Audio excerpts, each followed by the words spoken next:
तो जब तक आप अपने घर को ठीक नहीं करेंगे, आपका जो ये रोल है ना इंटरनेशनल लेवल पे, वो मीनिंगफुल नहीं हो सकता।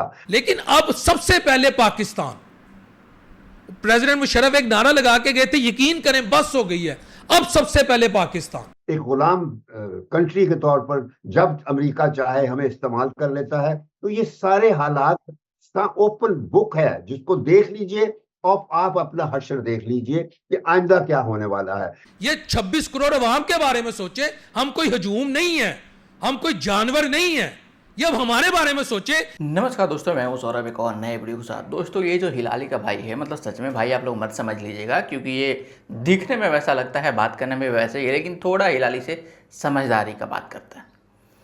तो ये जो बात किया है कि भाई जब से हम आज़ाद हुए हैं तब से तो हम यही करते आ रहे हैं, लेकिन हमें आज तक तो कुछ नहीं मिला, ये बात बिल्कुल सही है कि पाकिस्तान हमेशा किसी न किसी का गुलामी करते रहा है। या तो अभी अभी फ़िलहाल तो दो ही है, या तो चाइना या तो अमेरिका, और दोनों का ही गुलामी पाकिस्तान हमेशा से करते आ रहा है। लेकिन मिला क्या है पाकिस्तान को? चाइना से तो बल्कि कुछ इन्वेस्टमेंट भी हासिल कर लिया है, लेकिन अमेरिका से कुछ नहीं मिला। हाँ, पैसे ज़रूर मिले हैं, डॉलर लड़ने के बजाय, मतलब अपने बंदे मरवाने के बजाय, वो काम बखूबी पाकिस्तान किया है, लेकिन उस चीज़ का कभी क्लेम करता नहीं है, क्योंकि ये पता है ना, पैसे खाने के बाद बताता कौन है। वही हाल पाकिस्तान का है कि भाई अब मिल गया तो फिर बताना क्यों है, ग्राउंड पे तो कुछ दिखता नहीं है। तो ये लोग इल्ज़ाम लगाते हैं कि हमने इतना कुछ किया अमेरिका के लिए, ये किया वो किया, हमेशा गुलाम बनते रहे हैं, लेकिन अमेरिका से हमें कुछ नहीं मिला है। लेकिन हाँ, पैसे पकड़ के ज़रूर गायब किए हैं।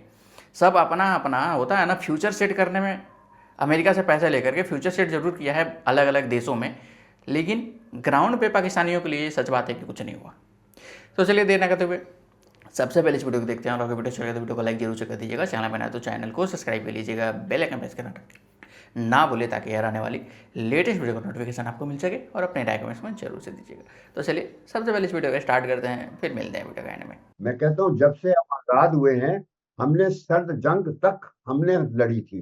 हमने उसमें सोवियत एम्पायर को डिसमेंटल किया था, हमने बर्लिन की दीवार गिराई थी, हमने ईस्ट यूरोप को आजाद करवाया था, हमने यूरोप और नेटो की तश्कील में मदद दी थी, और दुनिया में नई जो कहते हैं कोल्ड वॉर खत्म करके यूनिपोलैरिटी लेकर आए थे। तो ये चीजें सब पाकिस्तान का कंट्रीब्यूशन है।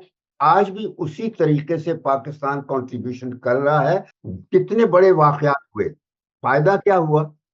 वो सारा जितना भी उसका अफगानों का मुजाहिदीन, असल झगड़े ही वहीं पड़ गया था कि जनीवा में अकॉर्ड हो गया। पाकिस्तान का जो प्राइम मिनिस्टर था जुनेजो, उसने कहा कि ये अकॉर्ड साइन फौरी करना है। क्या कहता था कि नहीं अभी साइन करना, जब तक अफगानिस्तान में सिचुएशन स्टेबलाइज नहीं होगी उस वक्त तक नहीं होगा। तो हमारे यहाँ ये झगड़ा पड़ गया था, यानी फौज के दरमियान और उस वक्त की सिविल क्यादत, जो जुनेजो था, बेवकूफ आदमी था वैसे वो। तो खैर मैं ये कहना नहीं चाहता था, लेकिन बात यह है कि उसकी वजह से ही पाकिस्तान कमजोर रहा, क्योंकि जो अगर वो जो सजा की पोजीशन थी बिल्कुल दुरुस्त थी कि जब तक अफगानिस्तान में अंदर की सिचुएशन स्टेबलाइज ना हो, क्योंकि वो जिहाद हमने लड़ा था, और उस जिहाद की तैयारी हमने नहीं की थी, अमेरिका ने की थी। उस हमारे बच्चे हजारों मदरसे जो थे उनको ट्रांसफॉर्म किया गया था इनटू जिहादी इंक्यूबेटर्स के तौर पर, यानी जिहादी बच्चे ट्रेन करके जाते थे, तो उन्होंने जिहाद लड़के सोवियत यूनियन को शिकस्त दी थी।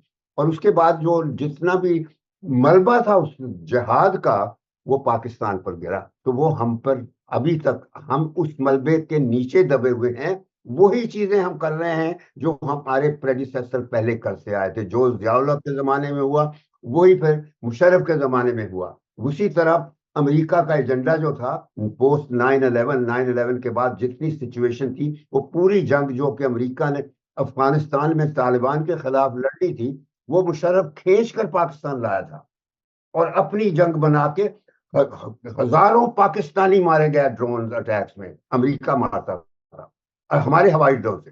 तो मकसद मैं कह रहा हूं कि हम एक तरफ किरदार कर रहे होते हैं, और दूसरी तरफ अपने ऊपर एक ऐसी जिम्मेदारी डाल रहे होते हैं जिससे हमें बहुत बड़ी कीमत अदा करनी पड़ती है। मिलता क्या है वो आप देख लीजिए। अभी तक तो हमें कुछ नहीं मिला, ना हमें अपनी आज़ादी मिली, ना अपनी इकोनॉमी मिली, न मैशत हम डेवलप कर सके, न पाकिस्तान एक रियासत रहा है, एक गुलाम कंट्री के तौर पर जब अमेरिका चाहे हमें इस्तेमाल कर लेता है। तो ये सारे हालात का ओपन बुक है, जिसको देख लीजिए और आप अपना हश्र देख लीजिए कि आइंदा क्या होने वाला है। यानी आज जो कुछ अमन अमन की बात हो रही है, बगलें बजाई जा रही हैं, ठीक है, अमन अच्छी चीज है, लेकिन अमन मुल्क के अंदर सबसे पहले होना चाहिए। मुल्क के अंदर आपके यहाँ उसी तरह टेररिज्म है, खोखला मैशत है, नहीं है, कोई बंदा इन्वेस्ट नहीं कर रहा, पाकिस्तानी इन्वेस्टमेंट नहीं कर रहे हैं यहाँ पे। तो ये बदकिस्मती है कि हम मिस डायरेक्टेड अटेंशन कर रहे हैं। ठीक है, मैं तवज्जो, मौजूदा सिचुएशन जो डायरेक्शन है वो ठीक जा रही है, एग्रीमेंट साइन हो जाए और ये अच्छा, अमन लेकिन शमशाद साहब आपने बड़ी बड़ी अच्छी बात की है कि हम अमन की बात कर रहे हैं, लेकिन अपने मुल्क में अमन जो है वो बहुत सारे सूबों में नहीं है, बलूचिस्तान में नहीं है, केपीके में नहीं है। अब तो आजाद कश्मीर जो बहुत ही ज्यादा पुरअमन था, वहां पर भी एक पॉलिटिकल एक एग्रेशन सामने आ रहा है और उसको भी हम ताकत के जोर पर खत्म कर रहे हैं। तो हम तो अमन की बात करते करते पूरी दुनिया में अमन कायम करते करते अपने मुल्क में हमेशा ही कहीं ना कहीं बदअमनी हो जाती है, या ले आते हैं या वजह बन जाते हैं। ईरान को पता होना चाहिए कि हम ईरान के साथ कहां कहां खड़े हुए, हमने उसको कहां कहां सपोर्ट किया, इवन के एग्रीमेंट में पाकिस्तान ने किस हद तक उसे सपोर्ट किया। और माजी में भी ईरानियन पार्लियामेंट से आवाज आई थी तशक्कुर पाकिस्तान, तशक्कुर पाकिस्तान। तो हुजूरे वाला तेल और गैस सिर्फ अगर हमारे हुक्मरान ये अपनी कमीशन, ये अपनी IMF के साथ जो लीगैलिटीज हैं, जो मामला है, यकीन करो उसे साइडलाइन करें। ये अब हमारे बारे में सोचे, ये 26 करोड़ अवाम के बारे में सोचे। हम कोई हजूम नहीं है, हम कोई जानवर नहीं है, ये अब हमारे बारे में सोचे।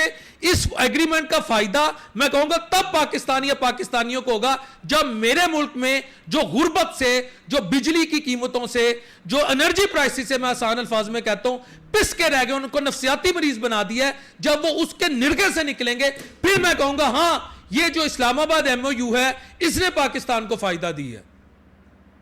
तो मैं समझता हूं तेल की कीमतें भी नीचे आनी चाहिए।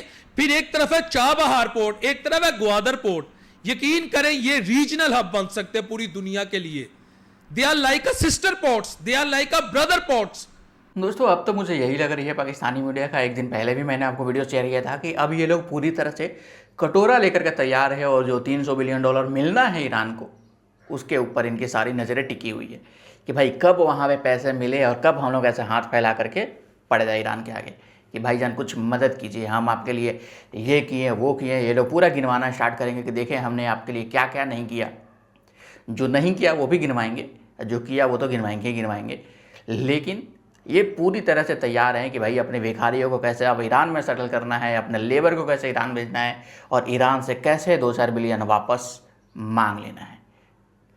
तो ये इनकी पूरी तरह से प्लान है। ये पूरी प्लान पे अब अपने अभी से ही मतलब होता है ना, बयान बनाना स्टार्ट करती हैं कि देखे जी हमने ये किया ईरान के लिए, वो किया, लेकिन हमें कुछ नहीं मिला। और आगे आने वाले टाइम में पता नहीं कैसे ये भीख मांगने, मतलब क्या लोग है यार। आपकी रेखा वीडियो पे अपनी राय कमेंट्स में जरूर से दें और अभी तक वीडियो बने तो वीडियो को लाइक जरूर से कर दीजिएगा। चैनल बनाया तो चैनल को सब्सक्राइब कर लीजिएगा, बेल आइकन प्रेस करना ना भूलिए ताकि यार आने वाली लेटेस्ट वीडियो का नोटिफिकेशन आपको मिल सके।